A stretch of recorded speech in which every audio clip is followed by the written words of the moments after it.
एक ताकत बनाई, एक शक्ति बनाई। उस शक्ति को बनाने वाले जो बहुजन नायक थे उनका नाम था मानवर काशीराम।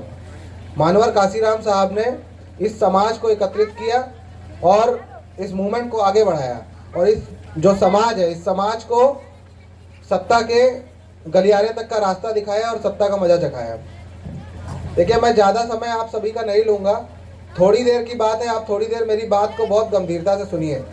अगर आप लोग आए हैं यहाँ पे, बैठे हैं, आके कुछ बात सुनना चाहते हैं, तो आप लोग उस बात को गंभीरता से सुनिए, समझिए कि यहाँ क्यों हम लोग एकत्रित हुए हैं। क्योंकि इस लड़ाई को समझना और जानना जरूरी सिर्फ जय भीम करने से, एकत्रित होके आके फिर चले जाने से नहीं होने वाला। ये लड़ाई बहुत पुरानी लड़ाई है, हजारों सालों की लड़ाई चली आ रही है। जब इस देश में अंग्रेजों का शासन था या उससे पहले जब राजाओं महाराजाओं का शासन था, तो अपनी स्थिति क्या थी आप सभी लोग बखूबी जानते हैं। हमारे अभी जो वक्तागण थे उन्होंने आप लोगों को थोड़ा अवगत भी कराया कि किस स्थिति में हम लोग रहते थे। 3000 सालों तक हम लोग इसी गुलामी की भरी जिंदगी में रहे, कोई अधिकार नहीं थे हम लोगों के पास में। हम लोग जानवरों जैसा अमानवीय व्यवहार हमारे साथ किया जाता था, हमको गांव के बाहर रखा जाता था। बहुत से ऐसे व्यवस्था थी जिस व्यवस्था में आज अगर हम लोग को थोड़ी देर भी रहना पड़ जाए तो हम लोग शायद बाहर अपने आप को आत्महत्या कर लेंगे या मतलब अपना आपा खोल देंगे। इस तरह की दिक्कतें थी। तो वहाँ से हम लोग को निकालने वाले बाबा साहब थे। बाबा साहब ने अगर इस देश में संविधान ना दिया होता, हम लोग को अधिकार ना दिए होते, तो वो हम लोग भी आज यहाँ पे नहीं होते। ये सभी लोग आप लोग जानते हैं। लेकिन आज समाज फिर उसी गर्ग की तरफ जा रहा है, क्योंकि बाबा साहब ने तो अपना काम किया, महिलाओं को अधिकार दिए, हम सबको अधिकार दिए, इस देश को प्यारा सा संविधान दिया कि इस संविधान से इस देश चलेगा। हमारे सब लोगों की जो सुरक्षा है, आज आपके ऊपर कोई हाथ एक कंटाल मारता है या कोई बात करता है तो आप लोग तुरंत जाते हैं, थाने जाते हैं, वहाँ बताते हैं भाई ये धारा है, इन्होंने हम पे लगाया, SC/ST एक्ट लगाओ इनके ऊपर। ये अधिकार किसने दिया? किसी ने तो दिया नहीं आपको, ये अधिकार बाबा साहब ने दिया। आपके लिए बड़ा कौन है? सबसे बड़ा हम सब, जिस समाज से हम लोग आते हैं, हम लोगों में सबसे बड़ा हम लोगों के लिए हमारा मसीहा बाबा साहब भीमराव अम्बेडकर जी, जिन्होंने इस व्यवस्था को लाया। वरना इससे पहले हम लोगों के बारे में कोई सोचता ही नहीं। हम लोग इस जो जन समुदाय था इसमें कीड़े मकोड़ों की साइड कर दिए गए थे, जिनमें कोई हक अधिकार नहीं था, न घर रहने का, न जमीन का, न जायदाद, कुछ भी नहीं था। ये सभी लोग यहाँ जानते हैं, क्योंकि जो लोग पढ़ते हैं, युवा साथी भी हैं, तो मैं इनसे भी अनुरोध करूँगा पढ़ा करें, चीज़ों को जाने कि हमारा समाज का इतिहास क्या है। क्योंकि जो समाज इतिहास नहीं जान सकता है वो समाज फिर अपने लिए कुछ आगे परिवर्तित भी नहीं कर सकता है। परिवर्तन चाहिए तो आपको पहले जानना होगा हम कहाँ से चले हैं। खाली बैठे मोबाइल चलाने से अच्छा है कि आप लोग थोड़ा सा ज्योतिबा फुले के बारे में पढ़ें, आप लोग पेरियार ईवी रामास्वामी नायकर के बारे में बायोग्राफी देखें। आजकल यूट्यूब में सब अवेलेबल है, आप डालेंगे, जैसे आप लिखेंगे काशीराम जी का भाषण आ जाएगा, काशीराम जी का भाषण देखिए। ज्योतिबा फुले के बारे में देखिए, ज्योतिबा फुले ने शिक्षा के क्षेत्र में क्या काम किया था उसको जानिए। तो इस तरह से तमाम जो लड़ाइयाँ लड़ी हैं महापुरुषों ने, आप लोग उनको जानिए। क्योंकि ये समय, मैं फिर बता रहा हूँ, ये समय बहुत ऐसा समय है कि अगर हम लोग आज न चेते, ये हमारे साथी यहाँ पे बैठे हुए हैं बसपा से, अभी पहले बसपा में कार्यरत कर रहे थे, अब हमारे साथ में आज जुड़े हैं। इनको एहसास है समाज का दर्द, इनको पता है, इनको पता है कि स्थिति क्या है। आज जो सरकारें सत्ता में बैठी हुई हैं वो हमारे समाज को वापस उसी स्थिति में ले आने के लिए कार्य कर रही है। अब वो सबसे पहले बाबा साहब ने क्या कहता? बाबा साहब ने क्या था? एजुकेट एंड कहा था ना, शिक्षित बनो, संगठित रहो, संघर्ष करो। ये कहा था कि नहीं कहा था? ये सभी लोग जानते हैं। 3 मूल मंत्र दिए थे बाबा साहब ने, कौन से थे बताइए? शिक्षित बनो, संगठित रहो, संघर्ष करो। तो सबसे पहले इन मनुवादियों ने क्या किया? शिक्षा पे हमला किया है। शिक्षा पे हमला क्या किया है? अब बच्चे जाते हैं प्राइमरी स्कूल में, माताओं बहनों और सबको इस तरह से व्यवस्थित, इस तरह की व्यवस्था कर दी है कि इनको बता दिया है वहाँ जाओ, वहाँ खाना मिलेगा।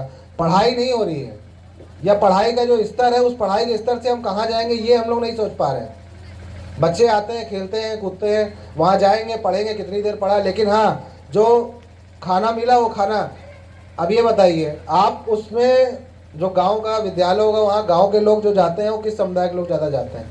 अपने समुदाय के लोग जाते हैं। जो अदर समुदाय के लोग हैं, जिनके पास पैसा है, वो तो प्राइमरी में बाहर भेज रहे हैं, बढ़िया इंग्लिश स्कूल में भेज रहे हैं। तब आपका बच्चा उसके बच्चे से कैसे कॉम्पिटिट कर पाएगा? व्यवस्था को समझिए, किस तरह से आपके ऊपर आघात किया जा रहा है, सामने से नहीं पीछे से आपके ऊपर आघात किया जा रहा है। पहले शिक्षा को तोड़ा जाएगा। आज हम सब यहाँ पे हैं, क्यों हैं? क्योंकि हम सब शिक्षा, हमने भी पढ़ा, मैं पेशे से इंजीनियर हूँ, पढ़ाई करके मैं यहाँ तक आया। मेरे पिताजी मलिहाबाद, यहीं आप जानते होंगे संडीला के आगे मलिहाबाद पड़ता है, वहीं का मैं रहने वाला हूँ। वहाँ से पढ़ के पिताजी लखनऊ गए, हमको भी पढ़ाए, हम इंजीनियरिंग करें। फिर हमको समझ में आया, मैं भाई साहब चंद्रशेखर आज़ाद जी से मिला, उन्होंने मुझे बताया, पढ़ने को बोला। मैं खुद ही नहीं जानता था, मुझे नहीं पता होता था कि क्या बहुजन समाज है, कौन क्या है, कुछ किसी के बारे में नहीं पता था। सच मानिए, यकीन मानिए, मुझे वाकई नहीं पता था। मैं जब चंद्रशेखर भाई से मिला, उनके व्यक्तित्व को समझा, उन्होंने मुझे मार्गदर्शन दिया कि आप लोग महापुरुषों को पढ़ो, अमित महापुरुषों को पढ़ा करो। तो मैंने उनको पढ़ना शुरू किया। जब मैं पढ़ा तो जाना कि मैं तो किसी और दुनिया में था। मैं एक ऐसे मतलब इंजीनियर था, एक बड़ी कंपनी में काम करता था, वहाँ सब अच्छे बैठे हैं, कॉफ़ी पी रहे हैं, बैठे हैं, कोई छुआछूत नहीं, किसी तरह की कोई समस्या नहीं थी। लेकिन समझ में जब आया, जब हमने महापुरुषों को पढ़ा तो मैंने उसको और गहराई से जानने की कोशिश करी। तो मैं पार्टी में, मैंने कहा मुझे जिम्मेदारी दी जाए, तो मैंने हरदोई की जिम्मेदारी ली। इसी तरह पूरे प्रदेश में जिम्मेदारी जब मिलने लगी तो वहाँ से खबरें आने लगी मेरे पास, यहाँ ये घटना हो रही, वहाँ ये घटना हो रही। अच्छा, ये घटना हो किस पे रही? जितनी भी घटना हो रही है वो अपने ही समाज में हो रही है। जितनी भी घटना हो रही है वो दलित समाज पे हो रही है, या पिछड़े समाज के लोगों पे हो रही है, या अल्पसंख्यक समाज के लोगों पे हो रही है, और किसी पे घटना नहीं हो रही है। अब जब घटना हो गई तो हमारे लोग जाते हैं थाने पे। अब थाने पे गए तो वहाँ पे भी कोई सुन नहीं रहा है। स्थिति देखिए, शिक्षा आपकी ख़त्म कर दी, आपकी स्थिति ऐसी कर दी कि आपके ऊपर अत्याचार होगा, आप थाने जा रहे हैं, वहाँ पे भी कोई सुन नहीं रहा है। व्यवस्थाओं को पलटा जा रहा है। तो हमको समझ में आया, तो भाई साहब ने कहा कि ये लड़ाई हम सबकी है, अकेले हम सबसे नहीं होगा, हम सबको लड़ना पड़ेगा लड़ाई को। लड़ाई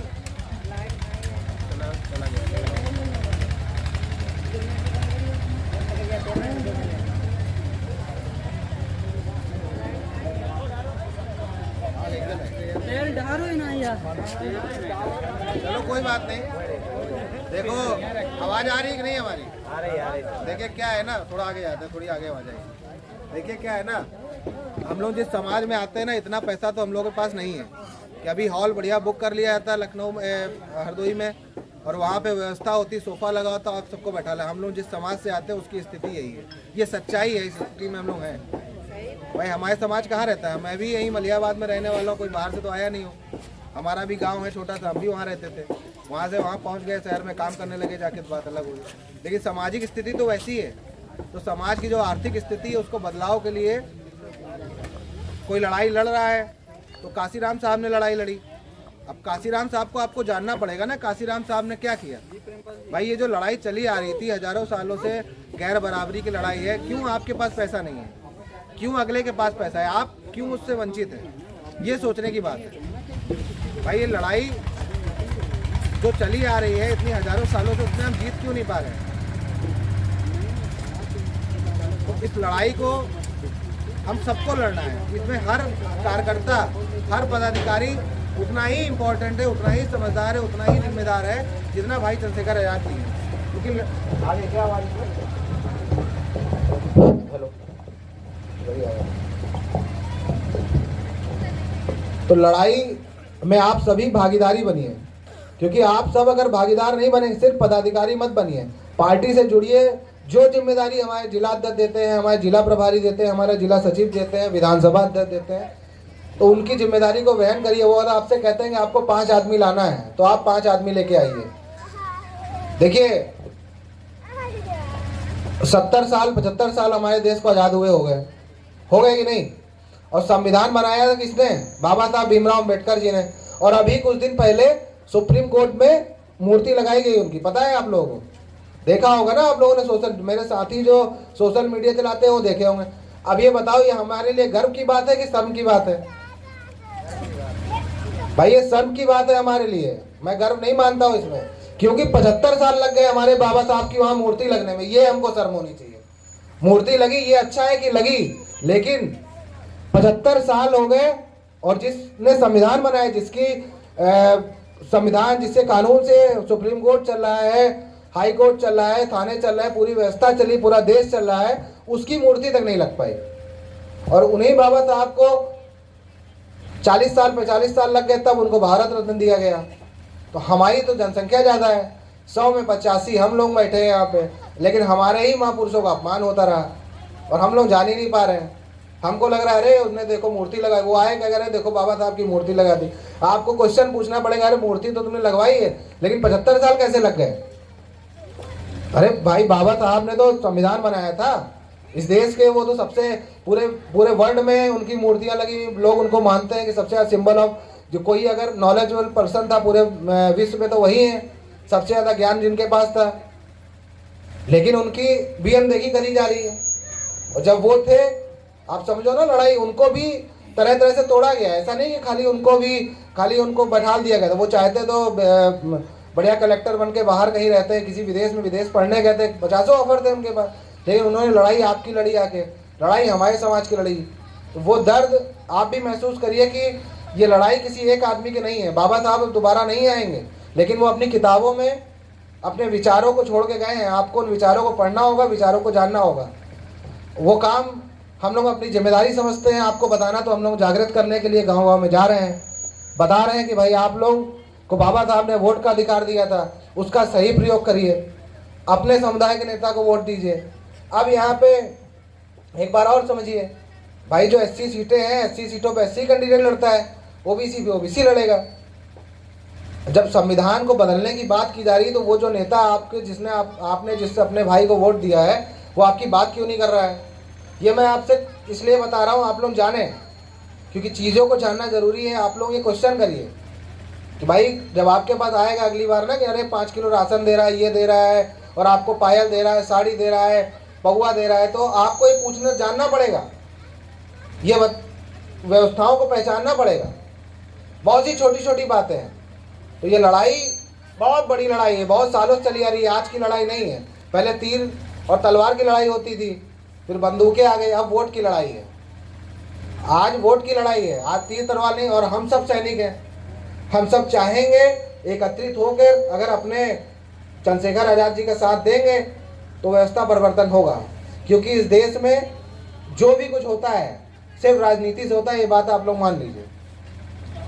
भाई अभी इससे पहले की सरकारों में SC ST के बच्चों के लिए फ्री एजुकेशन थी। यहाँ पे मेरे पढ़े लिखे साथी बैठे हैं, फ्री एजुकेशन की व्यवस्था थी अपर कास्ट, अपर उसमें जब आप 12वीं के बाद जाते थे, इंजीनियरिंग करने जाते थे, मैं भी वजीफे में पढ़ा हूँ, फ्री में पढ़ा हूँ।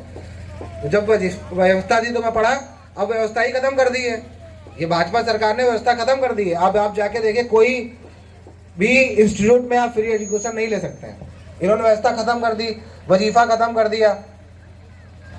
तो इससे आप सब बताओ ना, समाज का उद्धार होगा। यहाँ मेरे युवा साथी बैठे जो हाई स्कूल इंटर अभी पढ़ रहे होंगे, इनको सोचना पड़ेगा। इनके आप अपने बच्चों के बारे में सोचिए कि व्यवस्थाएं कहाँ जा रही हैं। जब आपके बच्चा इंटर तक तो पढ़ गया, अब यहाँ से बात हो जाएगा जब BA करने, तो पता चला उसकी व्यवस्था ही नहीं है, क्योंकि आप 2-4 लाख रुपए फीस दे नहीं पाएंगे। BA करने जाता था पहले, वजीफे में हो जाता था, आज 25,000 रुपये वही फीस दीजिए।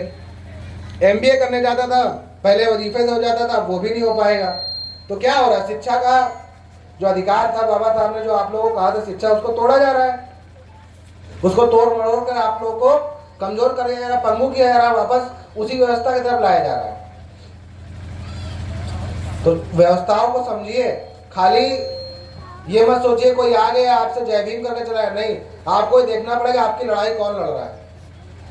जो आपकी लड़ाई लड़ रहा है आपको उसका साथ देना पड़ेगा।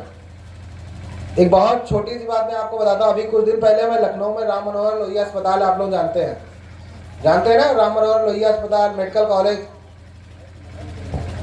पहले 1 रुपए का पर्चा बनता था, 1 रुपए का पर्चा, अब 100 रुपए का पर्चा बनता है।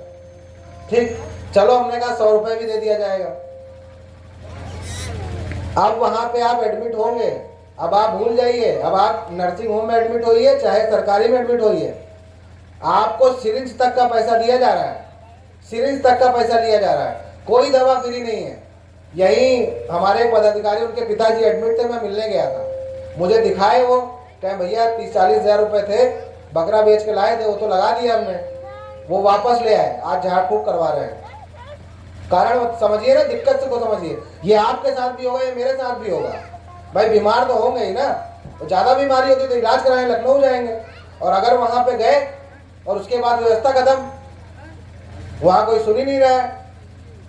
भाई जब आपसे कह रहा है वो जो डॉक्टर ग्लव्स पहनते हैं उसका भी पैसा दीजिए, और मैं हवा में नहीं बोल रहा हूँ, कोई भी साथी, जितने भी साथी अगर चाहे तो लखनऊ के किसी भी अस्पताल में जाकर पता कर ले, चाहे के मेडिकल कॉलेज हो, चाहे सिविल हो, चाहे आपका राम मनोहर लोहिया अस्पताल हो, कहीं से फ्री व्यवस्था नहीं है आपके लिए भाइयों। अब आप तो शिक्षा चली गई, स्वास्थ्य भी चला गया, इज्जत तो समाज में कैसी है आप जानते ही हैं, किसके मुंह पे पेशाब किया जा रहा है। ये तो आप देख रहे हैं ना, कहाँ घटनाएं कितनी, हाथरस की घटना हो, चाहे पीलीभीत की घटना हो, चाहे अम्बेडकर नगर की घटना हो, बहुत सारी घटनाएं हो रही हैं, और जो घटना होती है वो किसके साथ हुई है भी आप जानते हैं। तो आप इस वक्त की गहराई को समझिए, इसको बंद कर दो पीछे वाला, जो वक्त है ना इसकी गहराई को समझिए। हम उस मुहाने पे खड़े हुए हैं, अगर अभी हम लोग नहीं चेते तो बहुत बुरी कंडीशन में चले जाएंगे। लेकिन आप लोग घबराइए नहीं, मैं फिर कह रहा हूँ घबराइए नहीं, क्योंकि कहते हैं ना जब अत्याचार ज़्यादा बढ़ जाता है तो कोई ना कोई आ जाता है। तो आप सबके बीच में भाई चंद्रशेखर आजाद जी हैं। आज सिर्फ एक आदमी ऐसा है जो इन मनुवादियों से लोहा ले रहा है, लड़ाई लड़ रहा है। हम पे व्यवस्था नहीं है, हम पे पैसा नहीं है, हम आर्थिक तौर पे मजबूत नहीं, क्योंकि हमारा समाज मजबूत नहीं है, इसलिए हम भी मजबूत नहीं है। समाज को मजबूत करना है तो आर्थिक व्यवस्था को मजबूत करना है तो भाई चंद्रशेखर आजाद जी को मजबूत करना होगा। हम सभी को समझना होगा कि वोट का वैल्यू क्या होता है, हमको वोट किसको देना है ये भी जानना होगा। पैसों में बिकना नहीं है, अपने बच्चों को पढ़ाना है। बहुत परेशानियाँ आएंगी, बाबा साहब की परेशानी, मेरी माताएं और बहनें भी बैठी हैं यहाँ पे, तुमको ही बेटा पढ़ना है, तब लोग पढ़ो, बिना पढ़े कुछ है नहीं, हासिल नहीं होने वाला। हम लोगों के पास में कुछ है नहीं, हमारे समाज के पास। अभी शादी वगैरह भी करते हैं तो आपको भी पता है कि कैसे माँ बाप भी बेचारे कुछ बेच के शादी करते हैं, ये अपनी व्यवस्था है, क्योंकि हम लोग भी ऐसे ही करते हैं, हमारा भी घर वहीं से निकला है। हम भी अपनी बहन की शादी करते हैं तो कहीं ना कहीं कुछ बेचो, चाहे खेत बेचो, चाहे कुछ करो। अपने आप को मजबूत करना बेटा, पढ़ाई करो, पढ़ाई करना बहुत ज़रूरी है। तो समाज के जो मेरे युवा साथी हैं उनसे ही मेरी गुजारिश है कि गांव में जाओ, जब बैठा करो जाके गांव में बुजुर्गों में उनको बताया करो भाई चंद्रशेखर आजाद जी के बारे में। आपके मोबाइल में चला, हो सकता है उनके पास मोबाइल ना हो, दिखाओ उनको, वीडियो दिखाओ भाई की लड़ाई की। पूरे देश में भाई लड़ाई लड़ रहे हैं। अभी हमने राजस्थान में चुनाव लड़ा, बस हम जीत से कुछ कदम दूरी पर रह गए, कुछ कदम दूरी पर रह गए हैं, और वो कमी हम 27 के चुनाव में पूरा कर देंगे। इस उत्तर प्रदेश में हम लोग सत्ता में भी आएंगे, क्योंकि बिना सत्ता के कुछ होगा नहीं। हम लोग इस तरह चिल्लाते रहेंगे कुछ नहीं, हम लेकिन हम अपने समाज को जगा रहे हैं, अपने समाज को जगाएंगे, वोट की सही वैल्यू बताएंगे, उनको बताएंगे उनकी आर्थिक मुक्ति के जो रास्ते हैं वो सिर्फ एक पार्टी खोल सकती है, वो है आज़ाद समाज पार्टी, और कोई नहीं खोल सकती। कि आज़ाद समाज पार्टी के सिवा आपके बारे में कोई नहीं सुन रहा है। एक पार्टी थी जो मनोहर काशीराम साहब ने बनाई थी, जो हमारी लड़ाई लड़ रही थी, और बहुत मेहनत करी, बहुत मेहनत करी। इतनी मेहनत हुई इस पार्टी में कि हम लोग अभी उस पार्टी में, जब काशीराम साहब तो कबीरपंथी थे, उन्होंने एक बात बोली थी, अपने साथियों को एक बात बोलते थे, और वही जरूरत आज फिर आन पड़ी है। वो कहते थे, कबीरा खड़ा बाजार में लिए लोगों ढाक, जो घर फूके आप ना चले हमारे साथ। ये लड़ाई जो लड़ना चाहता है वो हमारे साथ चले, लेकिन अपने घर परिवार को पीछे करके, क्योंकि ये लड़ाई बहुत बड़ी है। उन्होंने तो वो त्याग दिया, और उनके साथ लाखों सैनिक थे, लाखों लोग थे जिन्होंने अपना घर परिवार त्याग दिया। कोई संपत्ति, जब काशीराम साहब का मृत्यु हुई तो उनके पास कुछ नहीं थे, कोई निजी संपत्ति नहीं थी काशीराम साहब के पास, न शादी। आप सभी लोग जानते हैं, यहाँ बहुत से लोगों को काशीराम जी का नाम ही नहीं पता होगा बाबा साहब के बाद। ये हमारी युवा साथियों की जिम्मेदारी है कि बताएं, गाँव में जाके जागृति फैलाएं।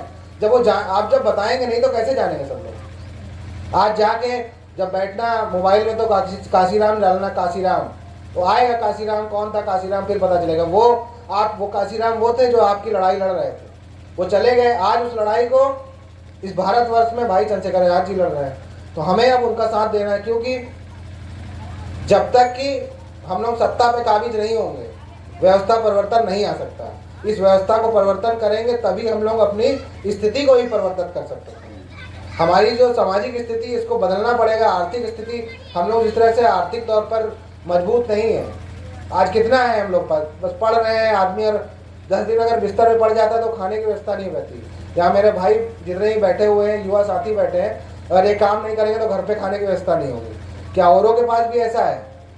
100 में 85 हम लोग, 100 में मतलब हमारी जनसंख्या ज़्यादा है, पैसा हमारे पास इतना है, और जिनके जनसंख्या इतनी है उनके पास पैसा इतना है। यही व्यवस्था है।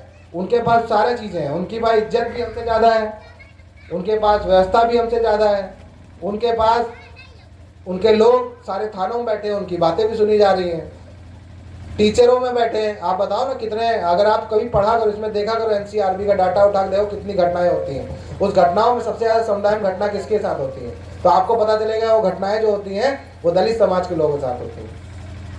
तो ये भाई चंद्रशेखर आजाद जी आज इस लड़ाई को मजबूती से लड़ रहे हैं, और ये हम सबकी लड़ाई है, हमको उनका साथ देना है। सिर्फ बैठकर अपने बात को सुनकर जाना नहीं है, जो बात आपको समझ में है अपने साथियों को बताना है। कहीं आप भी जाइए, बताइए, हिस्सेदारी लीजिए। कल को जब वोट डाला जाएगा तो उसको बताइए कि वोट हमको कहाँ देना है। हमको वोट उसको देना है जो हमारी लड़ाई लड़ रहा है। आज अगर इस गांव में कोई घटना हो जाएगी तो आपके एक पदाधिकारी हमने यहाँ बना दिया है, अनमोल जी शायद ना, अतुल आजाद जी हैं, हमारे आज यहाँ उपस्थित नहीं है किसी कारणवश, वो हैं। अगर आपकी कोई घटना होगी, किसी तरह की कोई परेशानी आती तो बेचारे लड़ते हैं, और यही हम लोग यही करते हैं। हमारी आज़ाद समाज पार्टी भीम आर्मी हर गांव में, यहाँ मेरे जो युवा साथी हैं वो अभी दिखा रहे थे मुझे, वो सभी साथी जानते हैं वो बेचारे वही योद्धा है जो लड़ाई लड़ रहे हैं, कोई और लड़ने नहीं आ रहा है। तो आप सभी लोग साथ दीजिए। अभी बहुत ही जल्दी हम लोग कोशिश कर रहे हैं कि बड़े भाई चंद्रशेखर आजाद जी हरदोई की धरती पर आए। आप सभी लोग आइएगा, उनकी बात को सुनिएगा, समझिएगा, उनको जानने का मौका मिलेगा। आप लोग यहाँ बहुत से साथी जो नहीं मिले होंगे अभी, तो उन सभी से, आप सबसे मेरा अनुरोध है कि बहुत जल्दी अभी हम लोग एक कार्यक्रम करने वाले हैं जिसमें भाई चंद्रशेखर आजाद जी आएंगे, तो आप सभी लोग उस कार्यक्रम में आइएगा, और वादा करिए कि आप लोग पढ़िएगा, अपने बच्चों को बताइएगा ज़रूर, काशीराम जी के बारे में ज़रूर बताइए, और जो महापुरुष है उनके बारे में बताइए। जो जितने भी युवा साथी हैं वो युवा साथी बताओ भाई, साथ दोगे कि नहीं हमारे चंद्रशेखर आजाद जी का? साथ देना है सबको, अकेले की लड़ाई नहीं है, अकेला नहीं हो सकता है। हमको सबका साथ चाहिए। जब तक सब लोग साथ नहीं आएंगे ये लड़ाई हम लोग नहीं जीत पाएंगे। एक अब तलवार और चाकू की लड़ाई नहीं है, अब वोट की लड़ाई है। बस इस बात को जान जाइए। सारी बात का गुण यही था कि अपने जो वोट जब देने जाते हैं उसका इस्तेमाल सही जगह करना है। ठीक है, अपनी बात की मैं यहीं पे ख़त्म करता हूँ, अपनी वाणी को विराम देता हूँ। बहुत बहुत धन्यवाद, आप सभी लोग यहाँ पे आए। अब जो हमारे कार्यकर्ता हैं उनको आगे बुला लो ताकि हम लोग थोड़ा बात